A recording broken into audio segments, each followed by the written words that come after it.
Yo, what is going on, Steeler Nation? Welcome back to episode 330 of the Steel Factory podcast.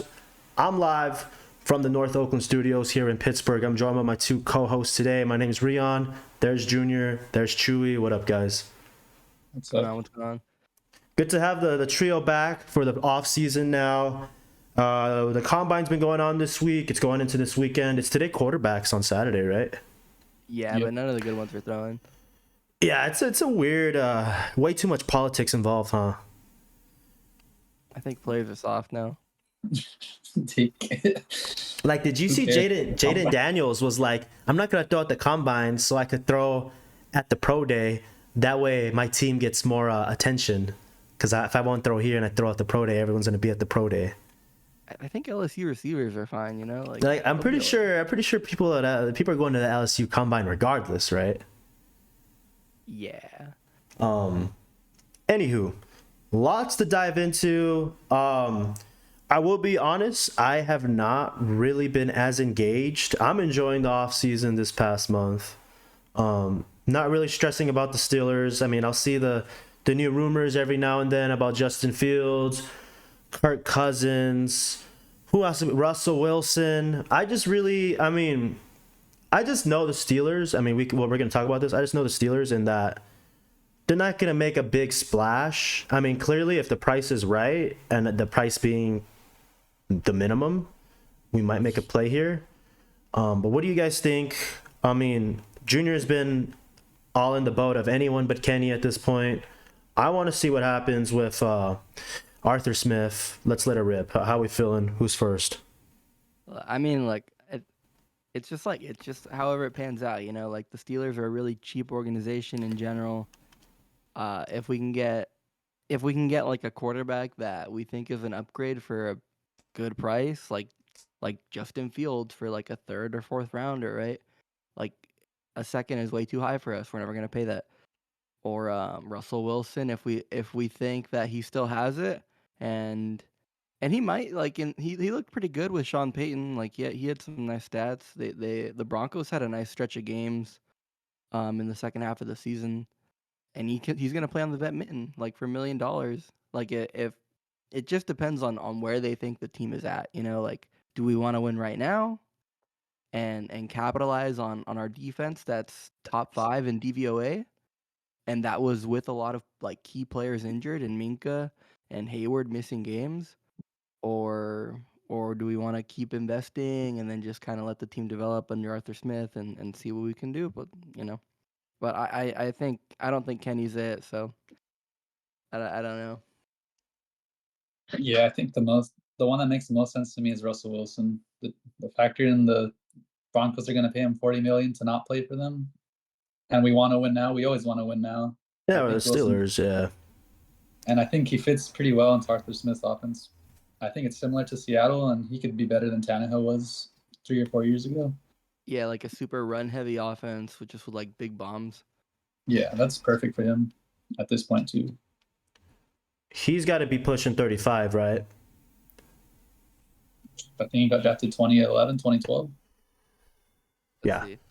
Russell The other option that everyone keeps saying just because of the ties to Arthur Smith is, Drew just brought it up, Ryan Tannehill. I mean, I really just feel that, Tomlin, I don't know how much weight this still holds because this was right after the end of the season. Tomlin was saying that we think our quarterback for next year's on the roster currently, and the only quarterback on the roster at the time is Kenny because we just cut Mitch. They really want to bring back Mason Rudolph. I feel like the trade will go down for like Justin Fields if we don't sign Mason Rudolph, which is a weird storyline in itself. How this guy signed back like in July last year or June, went through all the free agency, not getting any bites, and we brought him back for the minimum, and then now it seems like we're gonna pay this guy $6 million a year to come back. I mean, the tape speaks for itself. We were really good with him. We'll see what happens. I really just think that they're gonna bring in somebody that they think Kenny could probably beat out in training camp, because especially it's still his third year. Could be delusional. I don't know what I want to see. I obviously want to see Kenny succeed. We want to see our guy we drafted 2 years ago succeed. But it's looking really, really low, the chances of that happening.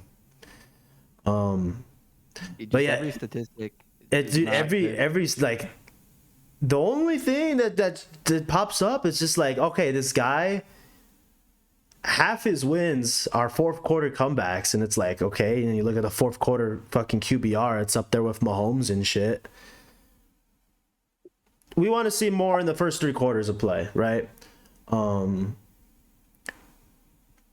see it's what happened first 3.5 quarters. Yeah. Oh my god, I love the kid. I really want to see him succeed no matter what. But dude, like his, what's it called? His line, not his line. What's the word I'm looking for? Oh, his leash is not long. No, it's not. Tell me when to stop. I mean, Stupid fuck. it might not even exist in a couple weeks. Who knows, dude? This is why I really think shit's starting to heat up now. The draft is next month. When we could say that, we know shit's about to hit the fan. Combine, pro days coming up. This shit excites me, man. I'm glad like shit's starting to get back on again because, you know, middle of February, especially since we got eliminated middle of January, middle February, end of February is kind of a snooze fest. This is like good part of the off season now. Like stage 1, phase 1, I'd say. Actually, free agency's in a couple weeks, right, guys? Yeah. Do we have our sights on anything yet? Because we'll talk about the guys we cut. And then we'll see like March 13th. So the week of, we'll start seeing agents like put out where their guys are signing and shit. But yeah, we cut Chuks Okorafor, Mason Cole, Presley Harvin, and Mitch Trubisky. Any surprises there? Chooks. I mean, Really? not super surprising, in the sense that like dude, he got fucking benched half the season, but I mean, we literally just signed him last year. 2 years ago. Right? Or 2 years? Was it 2 years? Okay. This is his second year on that deal, I believe. But I think it was surprising for me because it's like, oh wow, we're like being really decisive. It seems we're being like really, really decisive. Like I didn't think we'd get rid of Mason Cole. I know he was terrible, but that's the one that surprised me because we don't have. I think we have Nate Herbig, only other guy that's like a backup center. I think he came in and played a few snaps this year. But yeah, Mason Cole, that one was surprising. Was he good? No. Down the stretch, this guy was snapping the fucking ball to the fucking turf on every shotgun snap. How do you see us filling in these gaps? I mean, we already talked about Mitch. He was the backup. He had to go. How do we see it? Because these guys are honestly like vets. Chooks, honestly, he's had like 6 years in the team. Mason Cole, our center, obviously. Presley Harvin, thank God. Way too inconsistent. Chewy, are we drafting a punter? I hope not. It's a terrible idea. It never works. Yeah, remember who was the team? The Buccaneers drafted like a kicker in the 3rd round one time. In the second. Fuck. When did the Raiders draft that fat kicker? Janikowski was good though. When did he get? I think. That was a first. That was the exception that proves the rule. He was from Poland. Holy shit. Yeah. This guy went 117. Holy shit. That is crazy.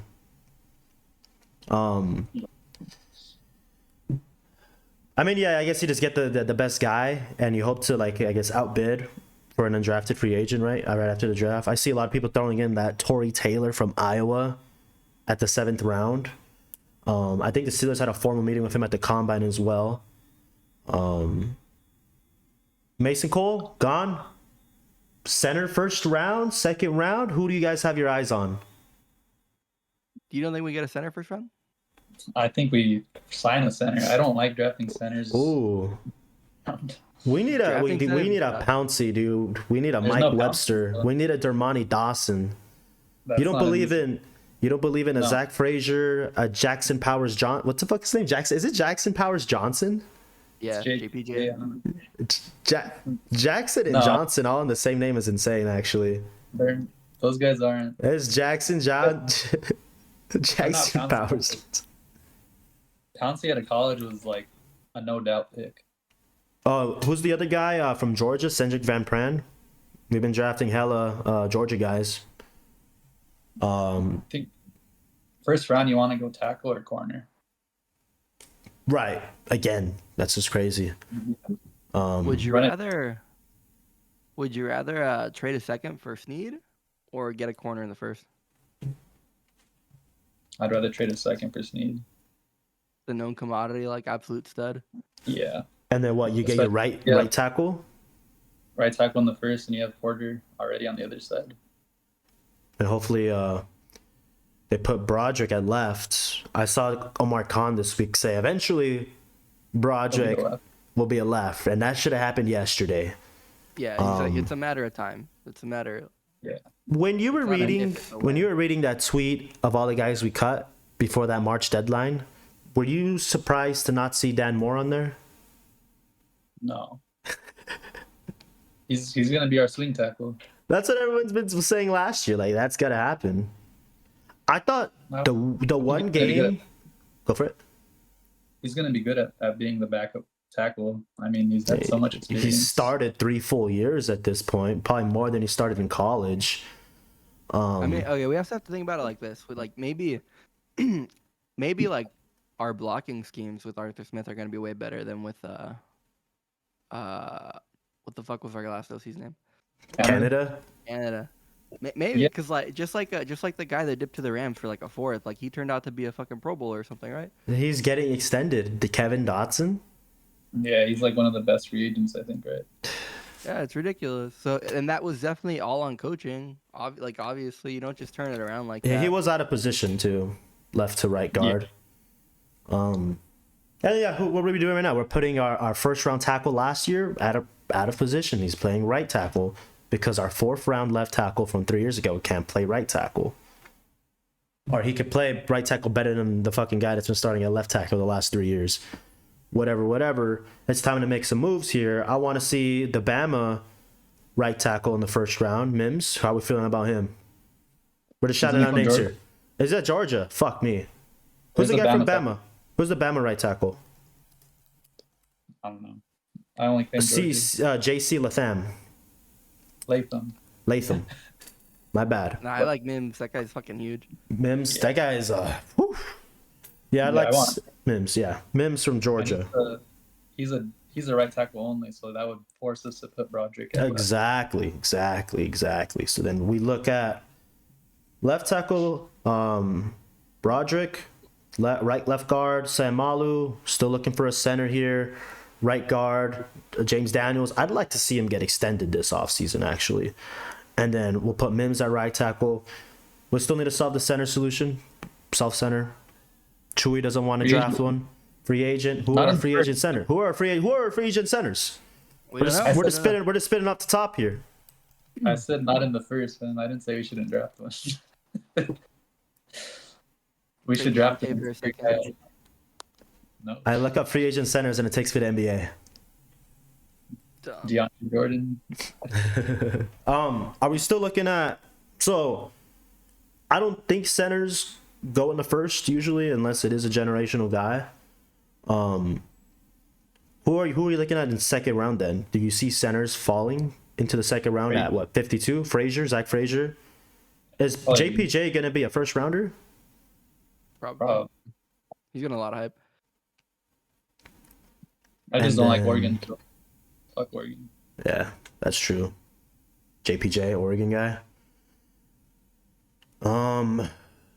So it's are we set on like we're going Mims, Frazier? This is our first mock draft off the top here. We're having a roundtable discussion. Well, no, we're gonna push up.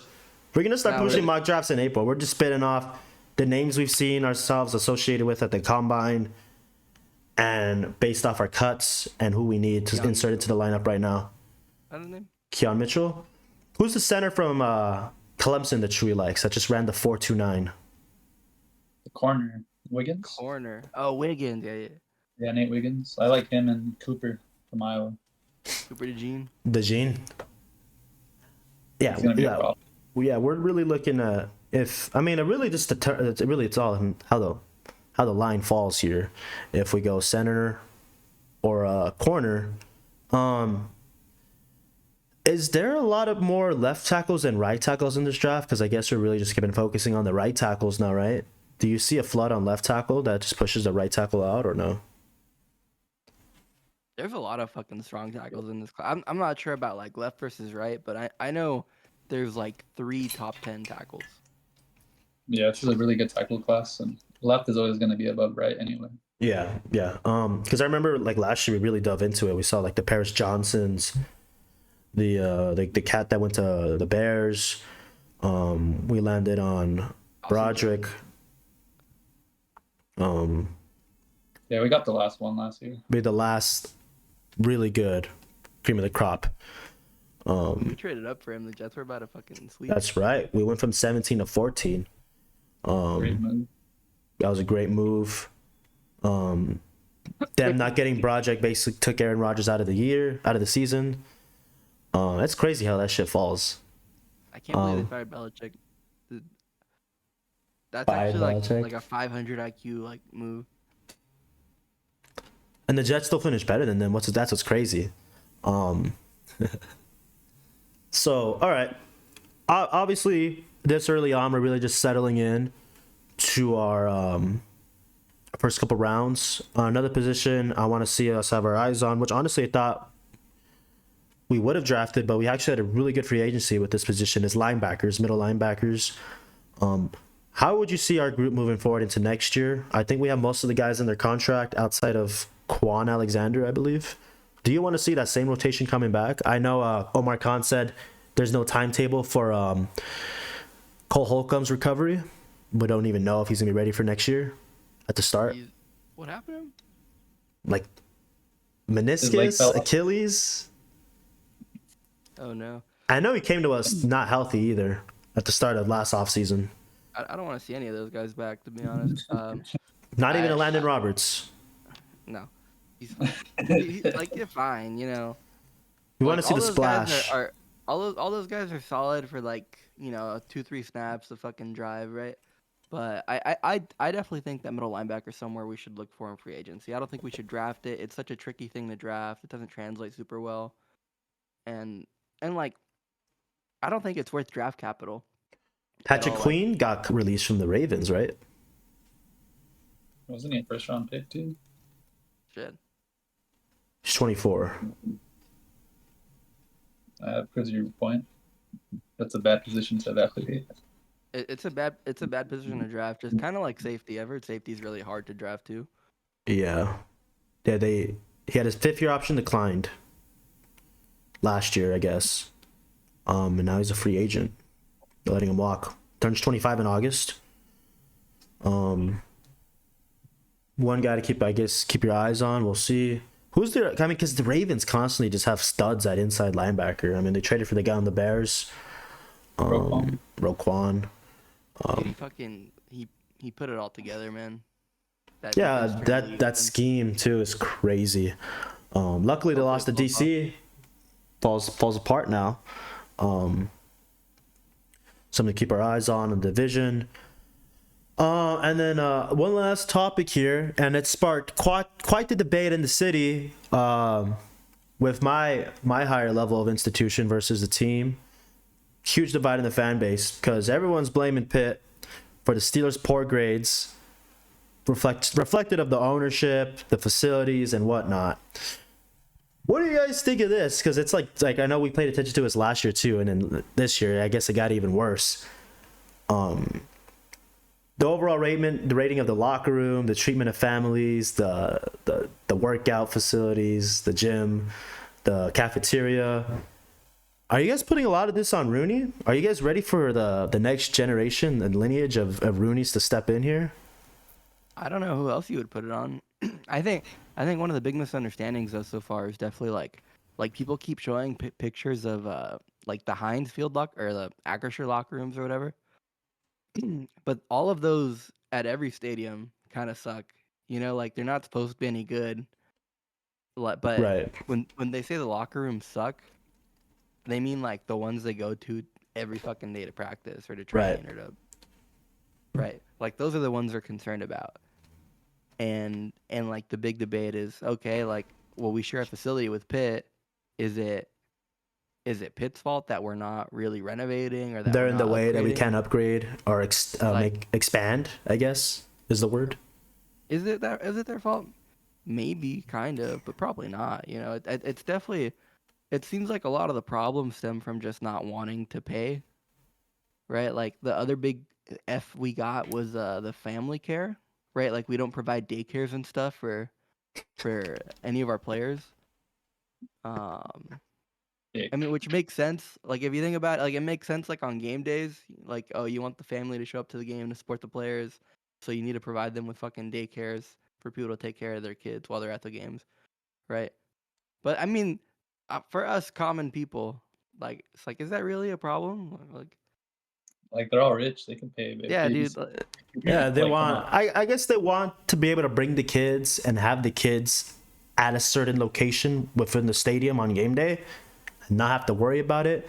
I guess the Steelers don't offer those services. I heard the Chargers were It's funny. Everyone was ripping the Chargers because they have to pay per child. But then weren't they? Remember the funny tweet was they were employing fucking Philip Rivers and who was it, Antonio Cromartie at the same time. Yeah. That's running fucking like 20 kids combined. just between that two. Philip Rivers bankrupts them alone. Well, that's fucking funny. But yeah, like that's one of the grades. And then it was like crazy to see the ownership, like the line straight for ownership to get an F. I think we were 28th. Yeah.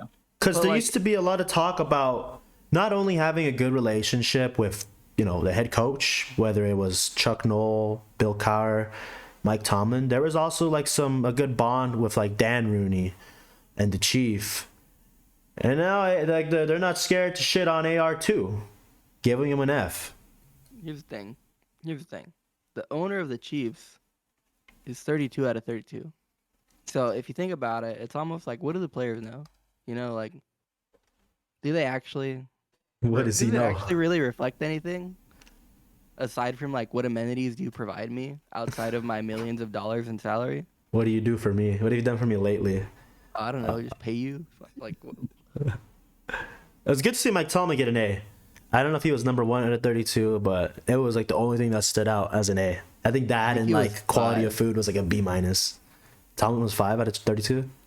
I think. Yeah, And then Andy the Reid was players number 1. the players love Tomlin. They love playing for him. I think the Dolphins were like top 5 and everything. Maybe coach was 8. Yeah. I think it's mentioned- more of a this Yeah. whole list is more of a reflection of does your owner have money or not? Because the And we Chiefs owner, don't. they're a family business like the Steelers. They know how to win, but they don't have And- money outside the Chiefs. The Bengals are they? kind of the same. Bengals are like us. The Chiefs, you don't think the Chiefs know how to win? Well, I think they just got Mahomes recently, and that's what happened. But they Yeah, didn't fuck you it know how up. many quarterbacks like are good but have nothing around them? They didn't fuck it up, dude. That's the biggest thing. Don't mess up. You know how hard that shit is? Yeah, fool. What was the other one on there? That's just like workout equipment. I love our. There's one of them where it's like, how much one-on-one time did you feel like you had with trainers? Trainers, like the therapists, like physical therapy and shit, right? I think that's a money problem too. Like, can we Yeah. have Um, higher enough? a lot of people too always say like we always kept a really small coaching staff too. That could be reflected of the owner, and the lack of money to put into that. It's all money, dude. Yeah, I mean, and then they want to throw out the $4.6 billion the Steelers are worth. Look, I don't know. I don't really care about the small coaching staff. I think big coaching staffs are dumb. I don't believe in it. I think you should have like a large support system of like trainers and nutritionists and cooks and all of that, right? But the actual like football and coaching, for me it makes total sense for it to be like this consolidated group that's relatively small. I think having a ton of voices out there just does not really translate well into success. I don't agree. You know what I think like if you're trying to build a coaching tree like the 49ers or the Rams, you need people to fill in when the next guy leaves. You gotta It's have not them about- already on a really You have to have one shitty voice, title. like, they're all if you're Shanahan, they're all following that guy's voice. They're not overtaking him. Like quality control guys, it's like basically the most bare minimum position job title you could get. But It's like the same what's message. gonna happen as soon as the OC's gone, the pass game coordinator becomes the OC, the quality control guy becomes the pass game coordinator. It's like that simple. Or a position, random, like the assistant QB coach. You know what I mean? They're ready to fill in.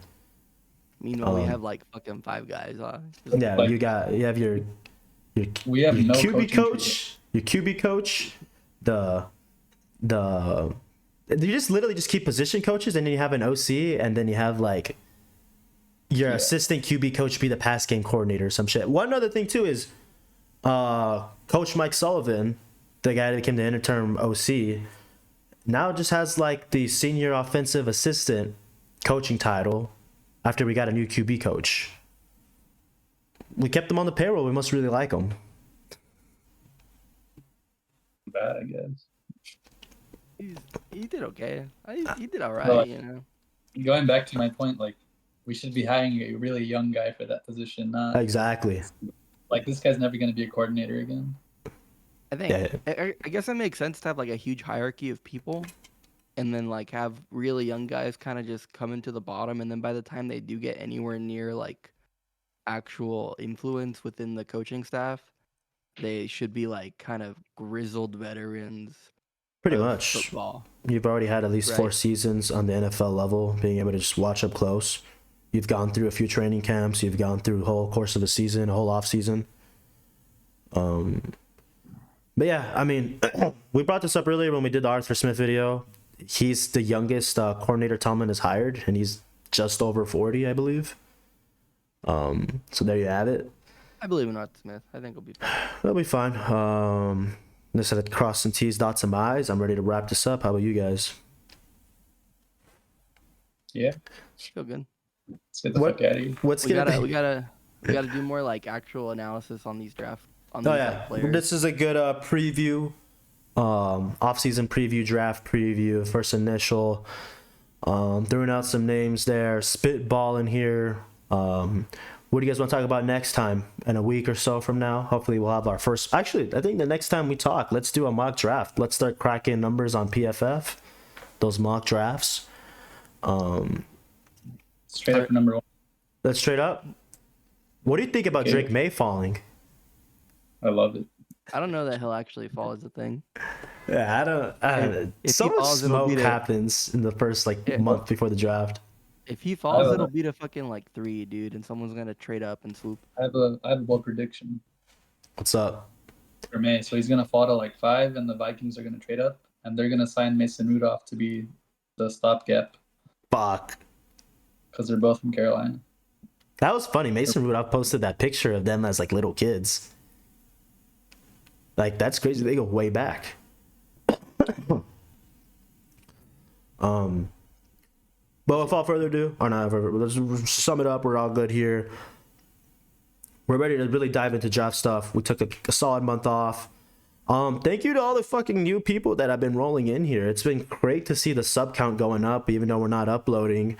We're gonna have plenty of off-season draft content for you guys. So yeah, stay tuned for all that. Thank you guys so much for tuning in. Make sure to leave a like, comment, and subscribe. Leave a rating on the Spotify, Apple Podcast, stuff like that. And thank you guys so much for tuning in. This has been the Steel Factory Podcast, and peace out, guys.